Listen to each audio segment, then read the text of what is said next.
Hello everyone, this is Naresh IAS Academy guiding platform for IAS Mains exam or Civil Services exams. I have started topic and complete syllabus discussion series for General Studies paper 1 to 4. I have discussed and uploaded question paper 1 and 2 in both Hindi and English medium. You also visit our website where I have uploaded some valuable information for the civil services exams. If you have complete analyzed the syllabus and topics what the UPSC have included in the general studies paper 3, so definitely from the segment wise you can prepare each topic and each segment and you can ensure the high markings. We provides offline classes at Jaipur Center and covers each general studies question paper for mains exam in 20 days. We provide 2 or 3 hours daily classes and we have a integrated classroom program. So you may contact, definitely you can clear the IAS mains exam within 4 to 5 months if you connects with us.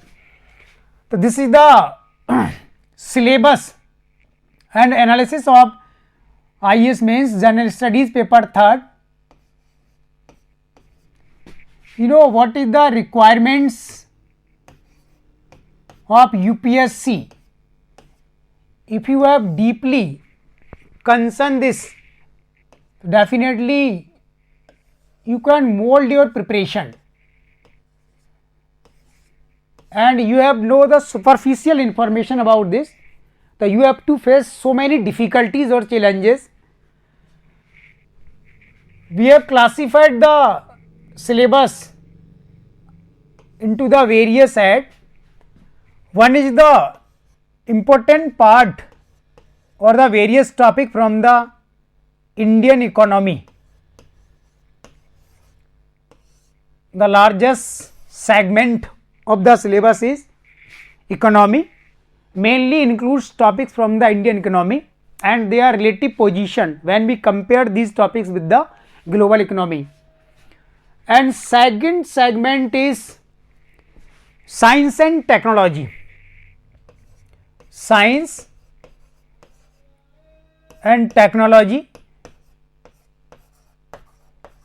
In this segment UPSC have mentioned development of science and technology and different achievements of the India and in what areas still India is lacking and what are the government of India's flagship schemes to remove the shortcomings or defects in the path of science and technology.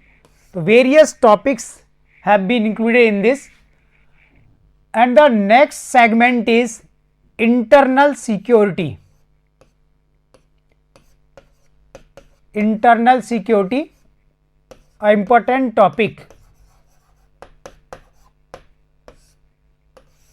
It covers various dimensions of internal security and threats before the internal security from the countries itself or from the neighboring countries side and new emerging challenges or threat from the cyber sector, cyber crime and the role and effectiveness of intelligence agencies. They are trying to counter the challenges and ensuring the nation's integrity and solidarity. And in the next segment, this is the disaster management.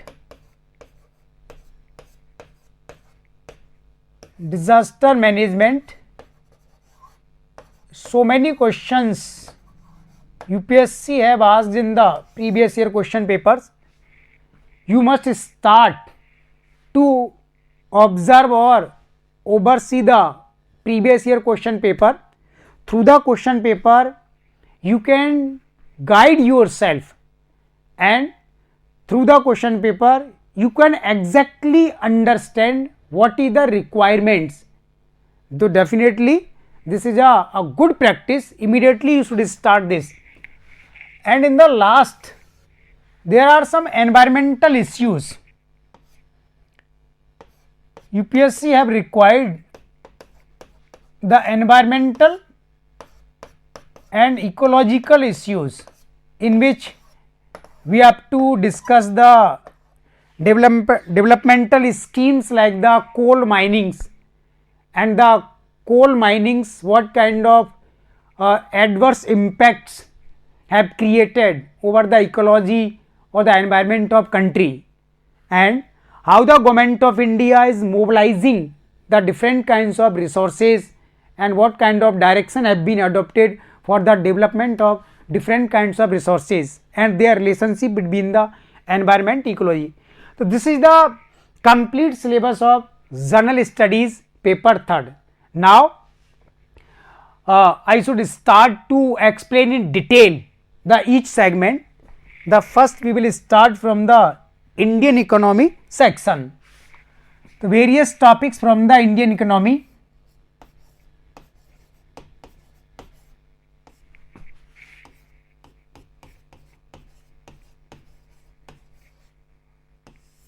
Indian economy.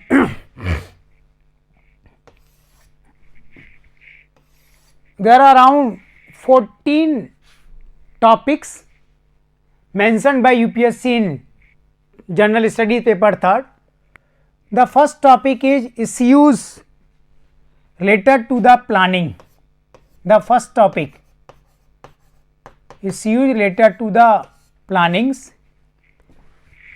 One more thing, the conventional part is prepared by every student according to his own mindset or by his own way, and this is a superficial level of preparation. But when we talk about the or the approach of mains exam, so definitely we have to divert our mindset, or we have to shift our preparation on the next front. In the plannings, what we have to study? First, the nature of plannings in India since the independence to the present time. What is the nature, and what are the achievements of planning in India, and what was the main philosophy of plannings?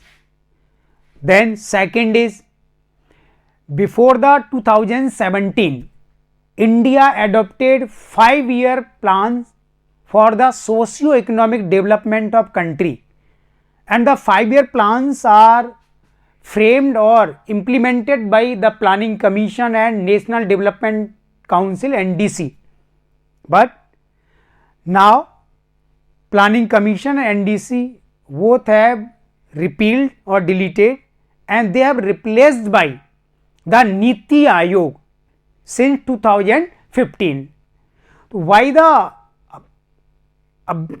important or drastic decision have been taken to shift all the earlier organization through the Niti Aayog? So here you have to understand what is the main thought of the government of India now. Second, after the 5-year plannings or after the 2017, what kind of tendencies have been emerged in the socio-economic development front? When we have ended the 5-year plannings, since 2017 there is no 5-year plan in India. And last, the Niti Aayog. What do you mean by the Niti Aayog? At the composition level, how the Niti Aayog differ from the Planning Commission or NDC, and have Niti Aayog got success to remove all the defects or complaints of different states they exist before the Planning Commission or NDC. So the approach, strategies and achievements of Niti Aayog you have to prepare. Second topic is various issues related to growth and development. Growth and development. First, you have to understand what do you mean by the growth. Simply in India, the growth is considered regarding the growth in GDP or the national income. As we know, since the 1950, Indian economy have achieved GDP growth rate in single digit, either 6%, 7% or 8% sometimes, and this is the ideals or our target. We have to obtain GDP growth in 2 digits, 10%, 14%, 16%. So then you have to find out what are the factors which constrains the potential size of GDP. It means when we have a growth rate in single digit, then it defines the size of Indian economy or the GDP, which is about till the 2022 $3 trillion, and India have targeted to achieve the $5 trillion GDP or the size of Indian economy.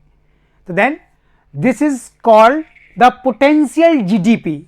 So when we have decided to skip from $3 trillion to 5 or more than $5 trillion in future, so then this is the concept of potential GDP. Now you have to find or invent what are the major barriers or hurdles which are interrupting the GDP growth rate, in which you have to study the savings rate in India. What is the nature of different kinds of saving, public sector savings or private sector, corporate sector savings. Second, position of I-core, incremental capital output ratio, or third is the investment from the government side, investment from the corporate side or the FDI sectors, and last the foundation of infrastructure. So then GDP growth rate may be achieved by the by converging these four dimensions. Next is, in India, GDP is considered as the growth without the increment in jobs, and it is called the jobless growth. In India, definitely it is a great debate or matter of disputes why the GDP growth is not creating sufficient jobs in both public sectors or the private sectors. But in India, the growth rate in the job sectors is steadily or not according to our expectation. So then we have to criticize or justify this. Definitely Indian economy have converted itself into the jobless growth, or it is true only about the some sectors. It may be primary sector, secondary sector, tertiary sector. So here you should emphasize. Next is the development means what? When we discuss this topic according to the global economy, so generally it is considered GDP growth rate must be equal to the development. It means if you have attained the 8% growth rate of GDP, definitely it must be resulted into the 8% of development in socio-economic front. But in India, if it have not seen yet. So development in social sectors. What is the literacy rate in India? Actual literacy rate, not formal. And what is the growth rate of industrial sectors? What is the development in health sectors, power sector, transport sector, communication sector? So this is very low compared to the GDP growth rate. So we have to equal the GDP with the development. So how can it be possible? What is your planning, and what are the main ideologies or approaches of government and what kind of steps government is trying to take. Next is how can we help the Indian GDP to take off in a advanced stage.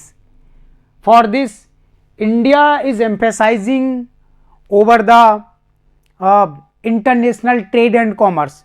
We are trying to reduce the amount and size of imports, and we are emphasizing to increase our exports, and we are focusing for the creation of special economic zones. We are inviting the foreign direct investment, and we are enhancing or improving the infrastructure facilities in India. So many steps the government of India is taking. However, these steps are not sufficient. We are lacking at the implementation level. So we have to concern or very aware about this. And the next is GDP growth rate. In Indian economy, when we observe the position of primary sector includes agriculture sectors, livestock, forestry, fisheries, and mines and minerals, and in secondary sector, construction or manufacturing sector, or this is the tertiary sector. It is observed that India have skipped from directly primary sector to tertiary sector. We have no sound basis of secondary sector or industrial sector. So then here a question is arise, can India be a developed country without having strong secondary sectors, or weak industrial sector can sustain India at the global level? So we have to study this tendency, it is correct or not. India is skipping or have skipped from primary to tertiary sector, and you can prove this one example. If you have observed the items and the different inventories of import tables, in the import tables, most of items India have imported from the secondary sectors, or items or goods are manufactured by the factories or karkhanas or industries. So definitely India is lacking here. So this is the one more points. Next topic is the employment. Employment is a next important sectors in India, because India has a large size of population. So definitely it is our responsibility to employ each and every person if he is eligible mentally or physically for the productive activities. Here you have to prepare this topic in this way: the employment in formal sectors or in the government sector, and employment in informal sector. Initially or after the independence, the formal sector was focused by the Indian peoples. If you have settled in government sector, definitely you have secured your life till the age of 60 or sometimes 62 or 65. But in informal sector, you have to fight, struggle each and every day. But in 21st century, the globalization have affected the Indian economy. The size of employment or numbers of employment in formal sector is reducing or declining, and this is increasing in the informal sector. Is it a good tendency or healthy for Indian economy or Indian environment or not? You have to prepare this topic in this way. Are we pushing India into a great threat or in a hazardous trap where it could not be possible to India drag from out this? The next topic is land reforms in India. Land reforms, again a important topic. What do you mean by the land reforms? So some conventional information you must have always. Land reform, there are two dimensions: institutional land reforms or technological reforms. The main objectives of the land reforms are to ensure economic justice by distributing or allocating the equal resources to all the peoples, or second is to obtain higher growth rate in agriculture sectors. But how can it be possible? For this, Government of India focused the institutional land reforms, in which government started consolidation program, Chakbandi, and land ceiling concept. But in Indian circumstances, both have failed. Then you have to find out why these programs were declined by the government of Indian efforts, or this was declined, or sometime we can say suppressed by the landlords or the influential peoples. They became the part of Indian parliament or legislature. And on the other hand, the technological reforms of hybrid seed, irrigation facilities, fertilizers, new technologies. So we have to invest these technological dimension in, so that we can obtain a level of agriculture growth. Recently, Indian government have started a concept of corporate farming and contract farming. Definitely it is a deviation from the institutional land reforms. Indian government also took initiative for the land acquisition bill or the farm bill, but they were not succeed because they were not according to the expectations of Indian peoples. Most of political parties, even Indian peasants, farmers and the landlords oppose the government's efforts. So the nature of land reforms in India is not running, and we can say have completely failed. And the one more aspect regarding the land reforms is the size of agriculture holding. The size of agriculture holding is decreasing continuously, and most of agriculture holdings in India are the marginal holdings. The marginal holdings, agricultural holdings which have size of less than the 1 hectare.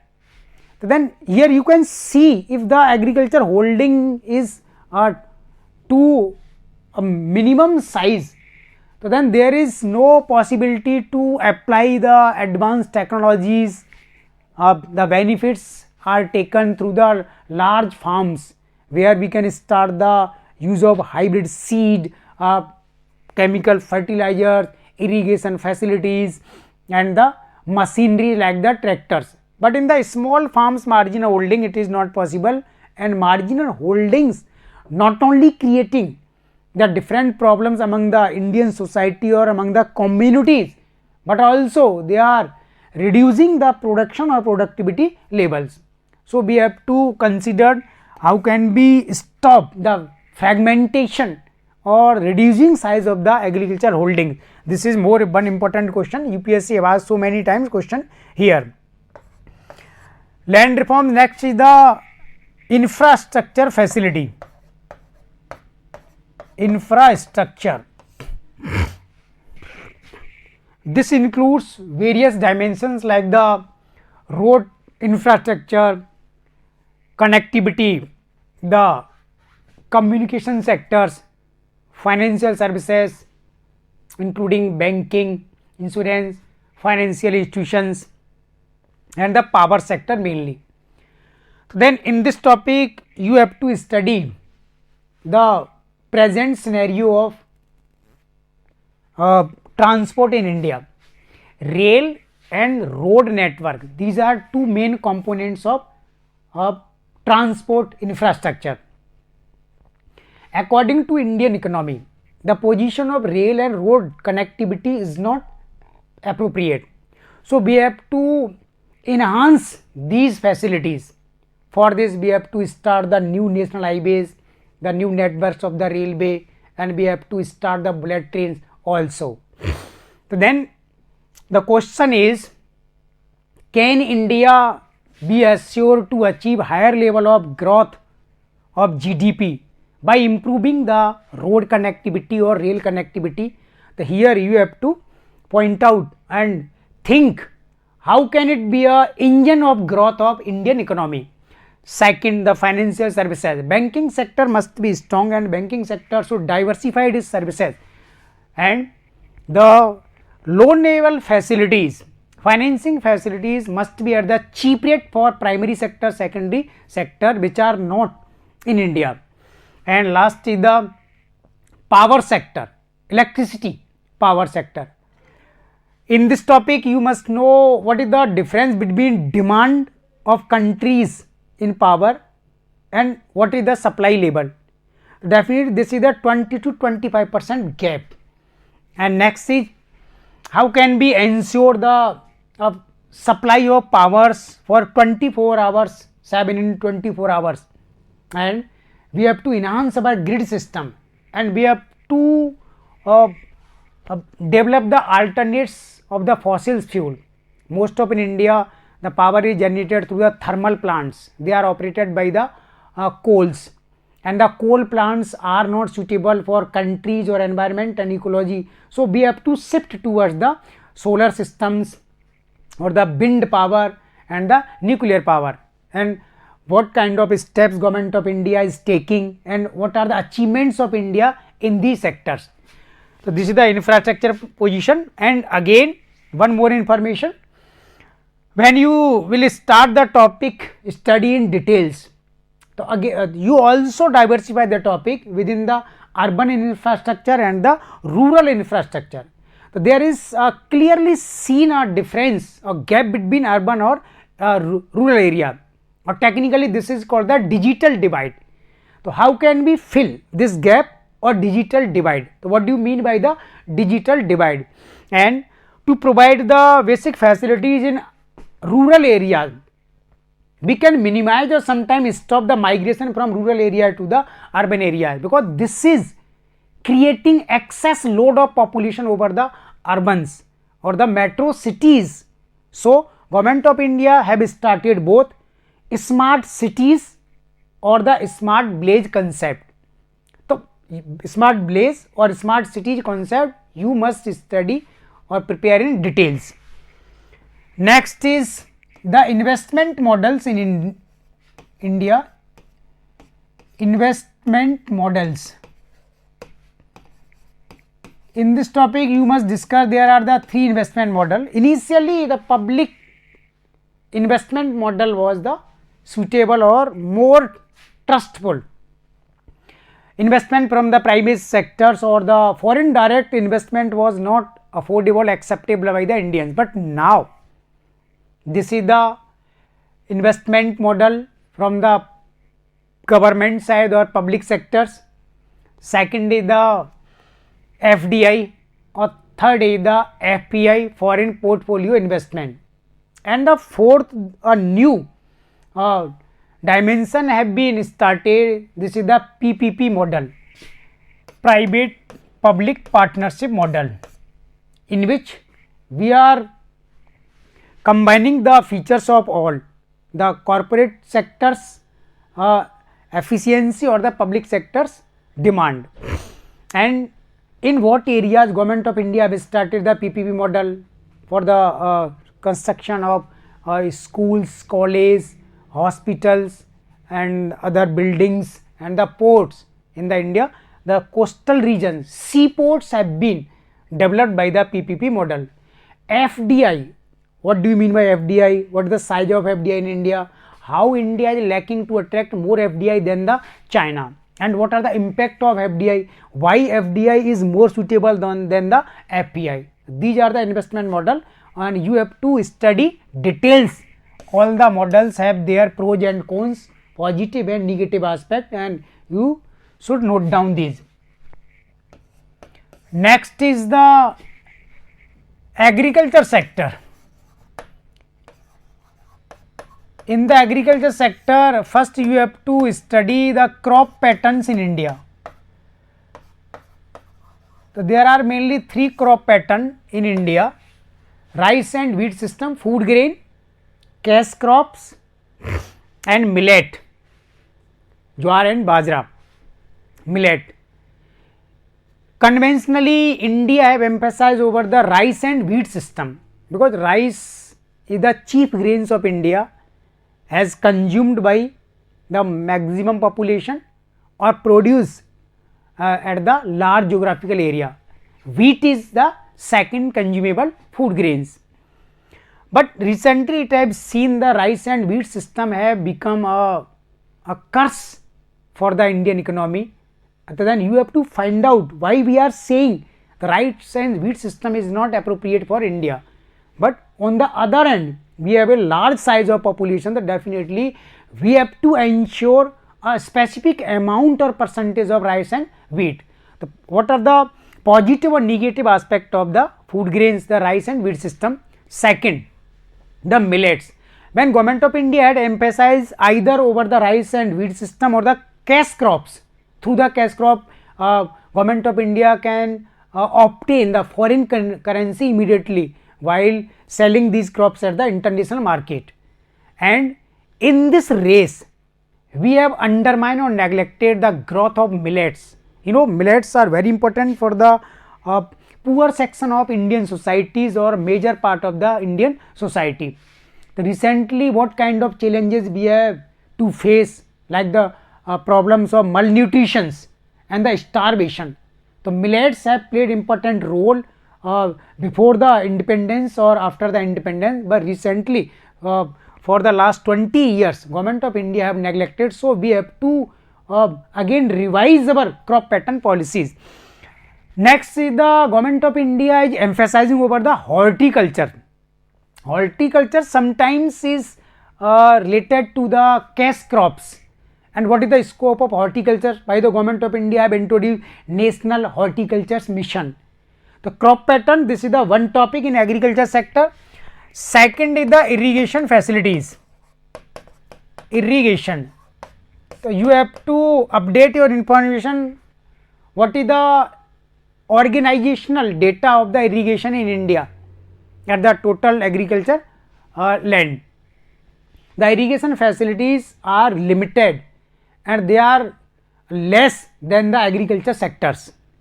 So the few irrigation facilities are adversely affecting the agriculture production definitely, because we have not ensured water availability, irrigation facility to each farm, or most of crops in India required much water for the productions. So this is the relation. And recently we have started a sprinkler system. And what are the concept of sprinkler system? On the one side, we have ensured the optimum use of water resources, because India have a scarcity in this, and on the other end we have ensured irrigation facility to cover the most of the agriculture cultivation. Third is MSP, minimum supporting price. What is the MSP?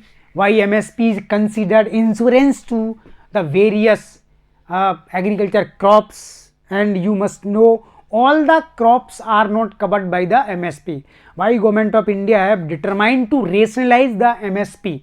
And recently there was some news by the some political parties, central government have committed to abolish the MSP.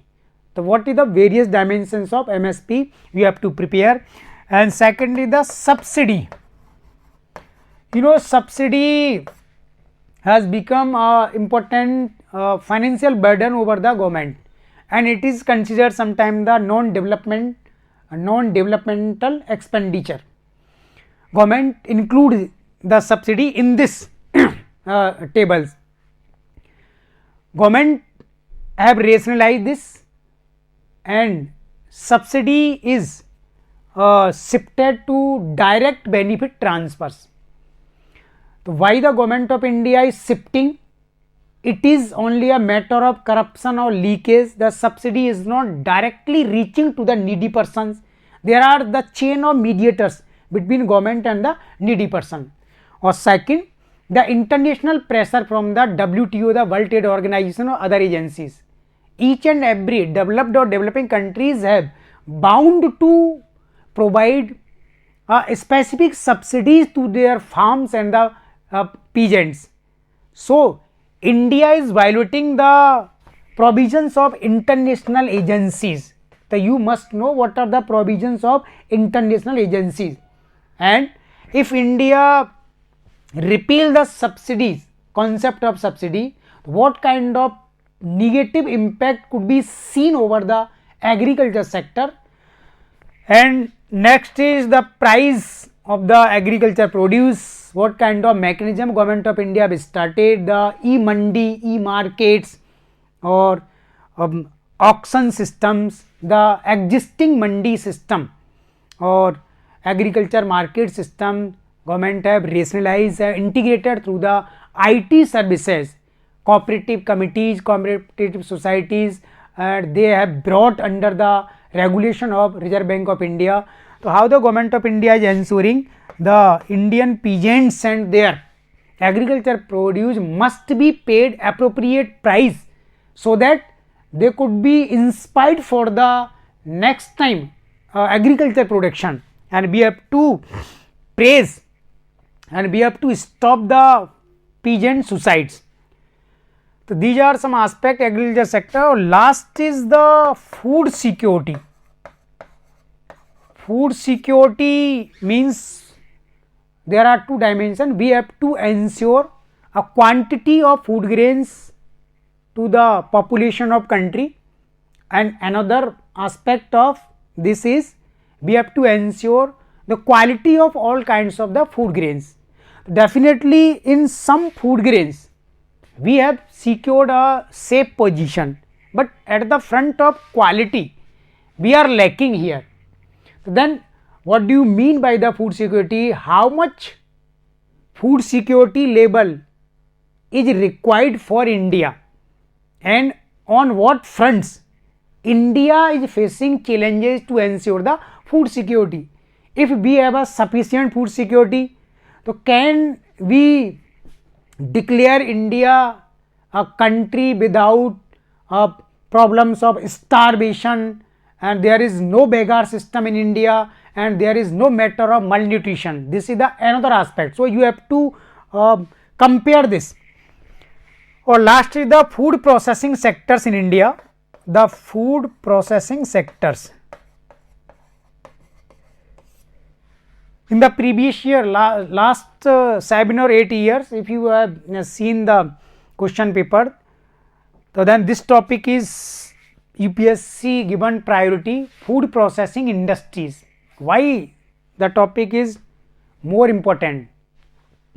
There are so many aspects of this. India is a country of agriculture economy, definitely, and we have a large size of population. India produce too much agriculture produce in Rabi crop, Kharif crop or mixed crop, but most of agriculture produce are brittle or delicate in their nature.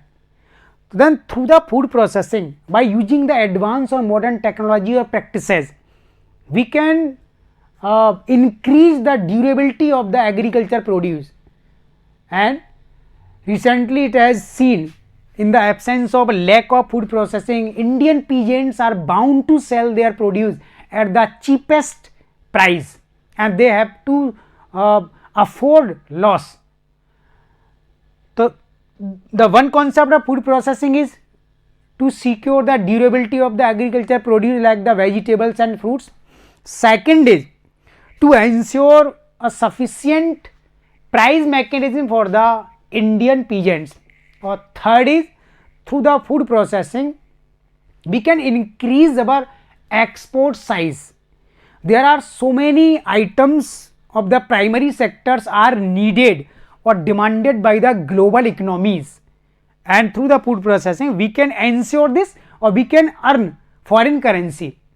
But here you have to observe this, what kind of challenges have stood before the growth of this sector. One is the food chain, the supply management is not appropriate, in which we have to ensure a sufficient level of cold storage, modern technologies, and the well trained employees.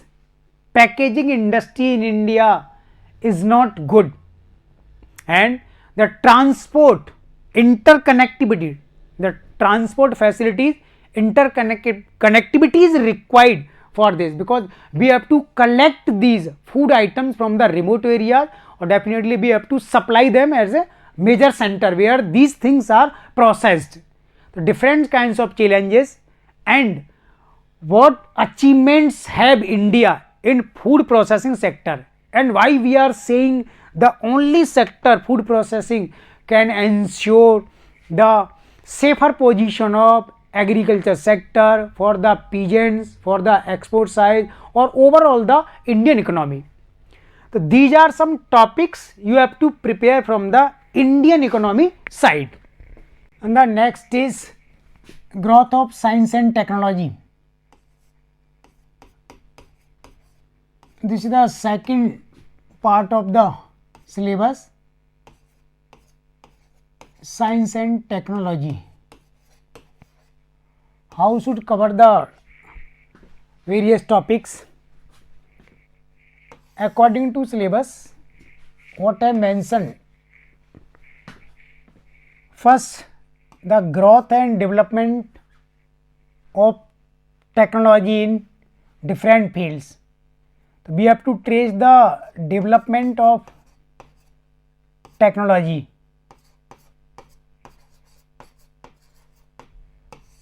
Or the second is achievements of India.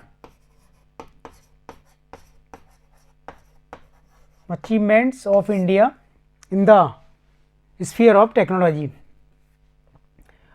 Definitely we have to prepare these topics in the context of growth and development and achievements. First topic we can discuss, this is the space science and the space technology. Space, you know, there is enormous information about the space technology, and a factual information you must learn. The conceptual part, here I want to discuss only the three dimensions. One is India is lacking in the field of manned mission.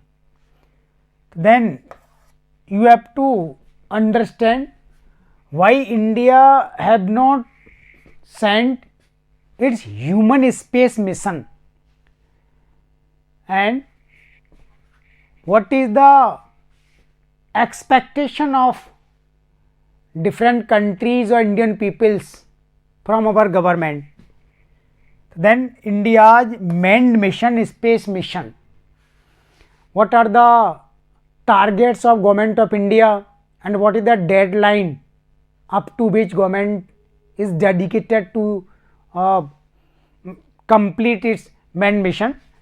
If India would successful in the space manned mission, what kind of achievements will get, and the respect or position of India will definitely increase at the global level. So, one important topic is India's manned mission. You must prepare this in the different direction. Why have not been sent yet, and what are the preparation, what is the deadlines of government of India in future. Second aspect is India's own GPS system. Now it depends mostly on American GPS data, and India have started its own GPS system which is called IRNAS, and its one faction is the Gagan project. But the accuracy or achievements of India's own GPS system are not satisfactory. So, then in what areas India is lacking to improve or develop its own GPS system. This is the second important topic. If India have its own GPS system perfectly, definitely what kind of strategic, economic or political mileage will get by the country. And the third topic is India has no international space station. It is the another aspect where India is lacking than the America, China and Russia. Why India have not tried to establish its own international space station at the height of 450 km from the earth surface? Then there is any scope or a target of India in future, we will definitely work in this field. Then what is the international space station? If India has its own international space station, so what kind of position or global position will provide to India? And one more things, India have already achieved some success in the field of cryogenic technology, but not fully. So what do you mean by the cryogenic techniques, cryogenic fuels, cryo temperatures, and why India have not succeed completely, and why the Russia and America denied to share cryogenic technology with India? And the conventional aspect is you have to trace the achievements of India in the space sectors or the space technology. Okay, so these are the main, the four aspects where you should emphasize, you should focus. Next is the nuclear science and technology. Nuclear technology, in which there are 2 or 3 important aspects for the IAS Mains exam. One is India's nuclear energy program. Why India started its nuclear energy program in 1954, and what are the stages, what achievements now India have yet, and why the nuclear energy program almost failed. It is only due to the scarcity of nuclear fuel like the uranium-235, or there are some technological barriers before the country. The nuclear energy program topic must be prepared in the different direction. Second, the nuclear reactors. India have different types of nuclear reactors like the boiling water reactors, heavy water reactor, pressurized heavy water reactors, and the fast breeder reactors. What do you mean by the breeder reactors, and what is the breeding technology? Why India have adopted this approach from the France? So different kinds of nuclear reactor technology you must know, questions have been asked. And next is India's nuclear weapons program. Why India have prepared the nuclear weapons, the nuclear bombs, and what is scope of this nuclear weapons? When India believe in international peace and stability, so is there any scope for the nuclear weapons? Definitely we have to put our position in both pros and cons, positive or negative aspect. And next is the biotech. Biotech is a large field.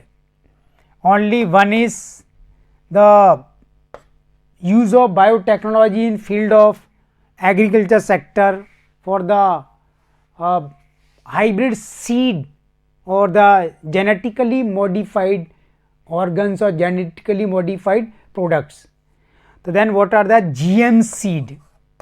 The concept you have to studied or learn this detail, and what are its adverse impact throughout the world, which countries have allowed the GM production in the different crops, and what is the scope of GM products in India. Second, cloning now have stopped in the human sphere.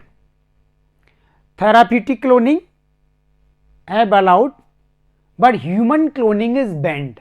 Why? And in future there are so many organizations now pressurizing the international agencies of America to allow for the human cloning. What are the various aspects of cloning and what kind of threat may be occur before the world? So, different dimensions, aspects of cloning you must study. And next is the use of biotechnology in industrial sectors for the food processing technologies or for the nutrition supplements. And the test tube baby concept is, however, it is a old concept, but biotechnology topics cover this. Next we can discuss the defense sector. In the defense there are 2 or 3 more aspects. One is India's defense power in the field of missile development program. India definitely have developed the intercontinental missiles, but in the field of missiles India is lacking than China, Russia and America. So, what is the integrated missile development program? Why India have stopped after the Agni 5? Second, the fighter planes technology. India have no basic research in the field of fighter planes. We have purchased so many fighter planes from Russia and the Rafale fighter plane from France, and defense pacts we have made with America, Russia, France and the different countries. And last, what are the requirement or need of country in the field of defense, and is India capable to fulfill these needs by its indigenous production or not? Why should be allowed the foreign direct investment in the field of defense sector, and what is the scope of FDI in the defense? This is the another aspect. And this is the next IT sector, information technology. Here one is the artificial intelligence, AI. Why the different countries or government emphasizing over the development of artificial intelligence, and what is the scope of artificial intelligence in India, and what kind of problems we are now targeting to resolve through the artificial intelligence, and what are the side effects. Second, robotics. What is the development of robotics in India, and why the field of robotics is known as the revolutionary throughout the world. In each and every field should be molded or transformed by the robotics, and the different applications of the robotics you must know. And next is the applications of information technology with the ICT, information and communication technology, and various challenges before the ICT through the emerging the cyber crimes. Okay. And next is the material technology, material science and technology, in which you must learn the applications of nanotechnology. What do you mean by the nano scale? What is the nanotechnology? Why we are seeing nanotechnology as a technology for foundation for all, and the 22nd century would be the period of nanotechnology. So, then nanotechnology has capability to provide all kinds of facilities and can fulfill all the needs of different countries. Then you have to understand nanotechnologies, its positive and negative aspect, what are the effects of nanoparticles in the world, why the nanoparticles have become important problems. Second is the 3D technology, 3D technology, the laser technology, 3D technology and laser technology in the material science and technology. And this is the next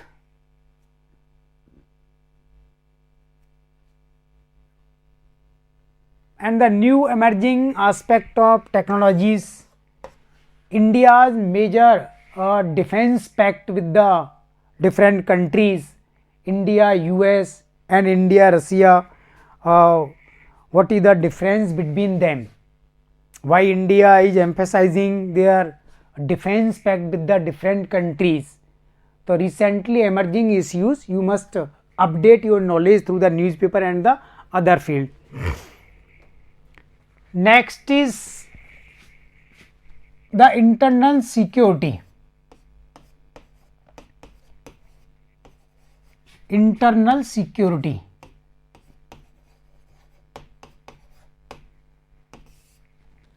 In this topic, you must understand various dimensions of internal securities, challenges before the internal securities, and third, India's preparation, commitments or security system of India. We can discuss the topic under the three main heads. Different dimensions of the internal security. In this topic, we have to understand the concept of internal security is related to countries and the different elements or powers are working beyond the boundaries of the countries. Basically, there are the two dimensions.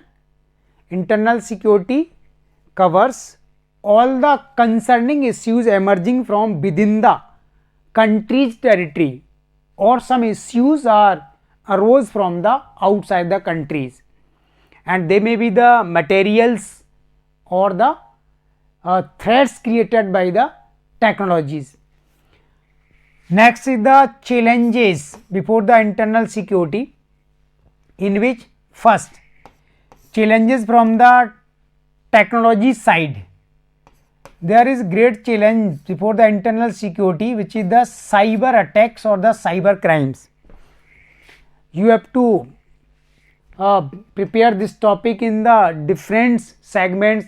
What do you mean by the cyber space, cyber crimes, cyber attacks, cyber terrorism? Cyber crimes are affecting internal security of country, not only in India but throughout the world.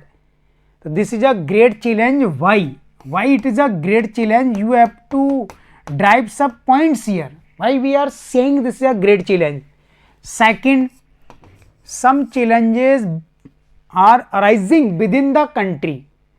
This is the OGWs, overground workers, the underground workers, and the left wing movements, leftist movement like the Naxalites and movements of Northeast India, leftist movement, left wing movement, OGW, and state sponsored terrorism.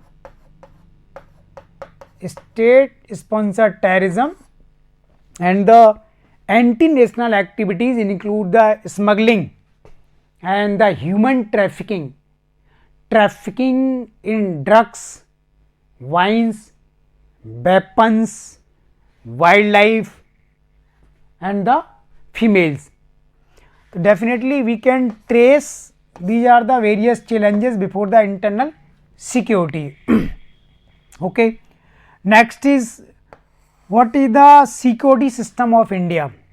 In this, we have to cover first the border management. Border management, because India makes international boundary at land part or at the maritime with the different countries. longest international border of India with the Bangladesh, and challenges are from the Bangladesh are very difficult. So many times Indian government or Indian security forces have to face different threats from the Bangladesh, China, Pakistan, Myanmar, Sri Lanka, Afghanistan, Nepal and the other countries. So border management is an important segment or part of the internal security. What kind of steps Government of India have taken to resolve their border disputes, and what are the main components of border management. So you have to write down the border management include this topic, this topic, this topic, in which there are the international agreements and pacts, bilateral talks, bilateral agreements, financial aid, trade and commerce, political visits of the head of the states. Second, the national agencies. National agencies are fighting to counter the different threats, and this is the National Investigation Agency, NIA. So you have to study each and everything about the NIA, functioning and scope of NIA, and what kinds of power have been granted into the hand of NIA. Is the only NIA capable or has capacity to tackle all the challenges emerging before the internal security, and the achievements of the NIA since its establishment. Agencies. Next, different kinds of laws and act. Different kinds of laws and act. First, the IT Act. How the IT Act protect our IT sectors, and new challenges can be covered by the act. Second, cyber policy and the cyber act of country and cert in. Next, the other laws includes UPSC Act, Armed Forces Special Power Act and Unlawful Activity Prevention Act, UAPA. The UPSC Act is deployed or imposed by the government to counter different challenges or threats toward the countries, but the UPSC Act or its provisions mainly are criticized by the different classes, even the communities or peoples of country, along with the political parties or the other agencies. So then in this topic you have to discuss, you have to prepare the topic in this way. Okay. The next is the disaster management.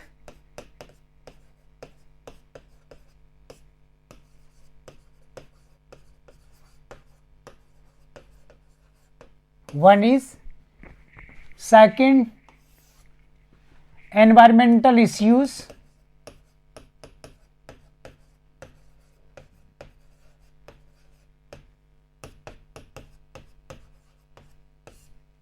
And third is mobilization of resources or the resource mobilization.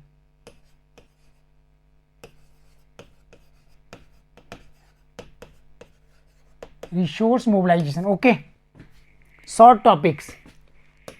Conventionally you have studied what do you mean by disaster. There are two kinds of disasters, natural or man-made, artificial, and what are the causes of the disaster in India, and what kind of disasters are more harmful to the country. This is simply a conventional part. We have to discuss what kind of policy or strategy have adopted by Government of India to meet the challenges arising out the disastrous incident. First, the NDMA Act, National Disaster Management Act, you have to study it in detail, and what kind of drawbacks you see in the act you have to point out. Second, under the act, the National Disaster Management Agency at the national level, State Disaster Management Agency at the state level, and District disaster planning committee at the district level. This is the preparation of India to minimize the impact of the disasters. Second, the long term strategies of India to counter the impact of disasters. We have to create such kinds of infrastructure or the durable construction or technology, so that in future disaster could be minimized. And in this direction, what kind of initiatives have been started by Government of India, you have to study these. And third, regarding the disaster management, what are the international principles and guidelines? And this is the Sendai framework of the Japan. So you have to study in details one by one each points. The Sendai framework. What is Sendai framework? Is Sendai framework appropriate for Indian circumstances? Provides a well established mechanism to counter the negative impact of disasters. Next is the environmental issues. This topic also I have included in the syllabus, and you must study the topic in this. Environmental issues have been developed through the development only. So in India, development have created some side effects, and they are concerned with the environmental issue. Development mainly sometimes is considered contradictory or anti to environment. First, you must study environment impact assessment. What is the environment impact assessment? What is its mechanism and implication? Why in India all the projects now before implementing are brought under the EIAs? So you have to study in details EIAs, or also see the previous year question paper where some questions have asked. Second, Biodiversity Act. Biodiversity Act, how the Biodiversity Act provides mechanism to minimize the environmental threats. Various developmental issues are covered under the Biodiversity Act, because Biodiversity Act does not allow the governments or state to work in those fields are very destructive for environment. So then Biodiversity Act and its provision, you have to relate these provisions with the environment only. Next is to protect or conserve the environment. What initiatives have been taken? One is the biosphere reserves.